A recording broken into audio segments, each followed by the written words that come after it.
সিটির mayor Zohran Mamdani ইরানের বিরুদ্ধে চলমান যুদ্ধের তীব্র নিন্দা জানিয়েছেন। তিনি বলেন, এই যুদ্ধে বিদেশে থাকা বেসামরিক নাগরিক এবং দেশের শ্রমজীবী পরিবার উভয়ের ব্যাপক ক্ষতি সাধন করছে। এক্সে দেওয়া এক পোস্টে মামদানি বলেন, আজ থেকে ৩ মাস আগে এমন একটি যুদ্ধ শুরু হয়েছিল যার জন্য কেউ ভোট দেয়নি, এবং এর মূল্য দিতে হচ্ছে এমন মানুষদের যাদের এই বিষয়ে কোনো মতামত দেওয়ার সুযোগই ছিল না। নিউ ইয়র্ক সিটির মেয়র পোস্টে আরও উল্লেখ করেন, হাজার হাজার বেসামরিক নাগরিক এ যুদ্ধে প্রাণ হারিয়েছেন এবং যে ১৩ জন মার্কিন সেনা সদস্য এ যুদ্ধে নিহত হয়েছেন তারা আর কখনো তাদের পরিবারের কাছে ফিরতে পারবেন না।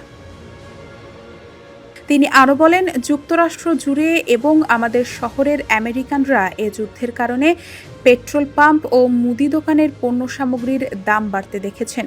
কংগ্রেসের একটিও ভোট ছাড়াই শুরু হওয়া এ যুদ্ধের কারণে তাদের বাজেটও চাপের মধ্যে পড়েছে। তিনি আরও বলেন, আমি প্রথম দিন থেকেই এ যুদ্ধের বিরোধিতা করছি, এখনও এর বিরোধিতা করি, এটার অবসান ঘটাতেই হবে। ডেস্ক রিপোর্ট, সমকাল।